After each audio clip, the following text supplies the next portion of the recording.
2025-жылы Кыргызстандын U20 курамасы Кытайда өтө турган Азия кубогунда ойнойт. Биздин команданын тайпалык баскычтагы дагы бир күчтүү атандашы Катар U20 курамасы. Катар акыркы жылдары футболго ири инвестицияларды салып, жаштар курама командаларын өнүктүрүүгө чоң көңүл буруп келет. Алардын машыктыруучу системасы, академиялары жана инфраструктурасы Азиядагы эң мыктылардын катарына кирет. Катар U20 курамасы кандай ойнойт, алардын күчтүү жана алсыз жактары, Кыргызстан бул командага каршы кандай мүмкүнчүлүктөргө ээ?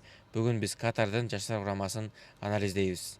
Катар футболго болгон мамилесин 2010-жылы дүйнө чемпионатын өткөрүү укугун алган күндөн баштап түп тамыры менен өзгөрттү. Алар Aspire Academy аттуу дүйнөлүк деңгээлдеги футбол борборун түзүп, жаш таланттарды өнүктүрүүгө миллиондогон долларды сарпташты.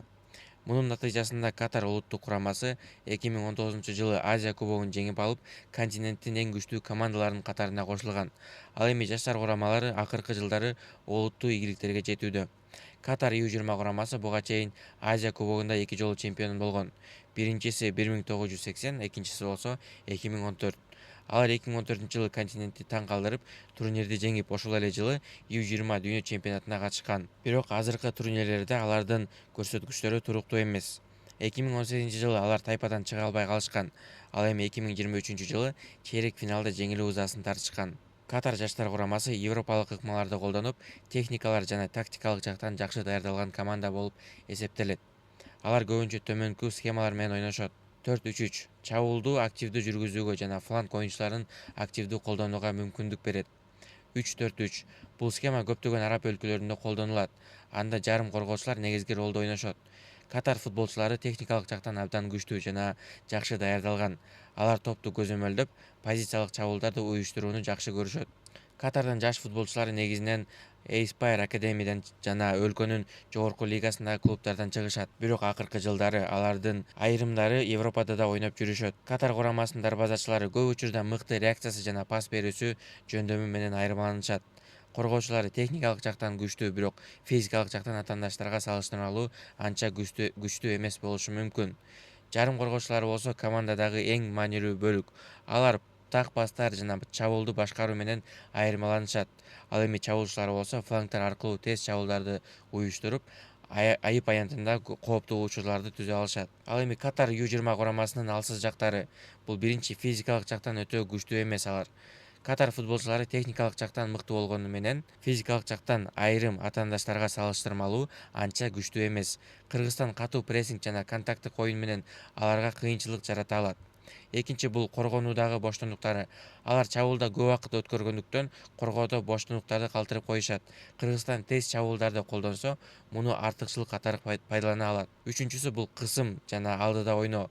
Эгерде Катар оюнчуларына катуу прессинг жасаса, алар оюндун темпин жоготуп жана каталарга жол бериши мүмкүн.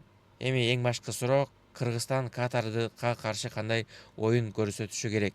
Биринчи, бул Катарга каршы тез чабуулдарды уюштурушу керек. Катардын коргоочулары позициялык каталарды кетириши үчүн жана Кыргызстан ылдам чабуулдарды уюштуруу менен артыкчылыкка жетишсе болот. Экинчи, бул физикалык жактан катуу болушу керек кыргыз кураманын оюнчулары. Катардын оюнчулары техникалык жактан күчтүү, бул менен баарыбыз макулбуз, бирок катуу күрөштөн аябай эле алар качышат. Кыргызстан аларга каршы физикалык жактан күчтүү оюн көрсөтсө, анда бул ийгиликтин дагы бир ачкычы деп айтсак болот. Үчүнчү, бул прессингди күчөтүш керек. Катар коргоочулары жана айрым жарым коргоочулары басым астында ката кетиришет көпчүлүк учурда. Кыргызстан жогорку прессинг менен ойносо, атаандаштын оюнунун темпин бузат бат эле.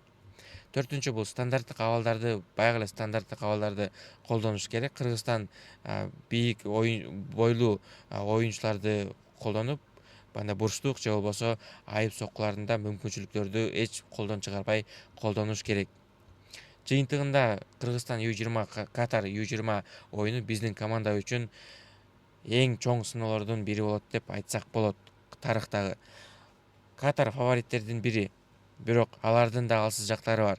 Эгерде Кыргызстан ошол алсыз жактарын туура колдонуп, туура оюн жүргүзсө, анда бул биздин командабызга чоң ийгиликтерди алып келет.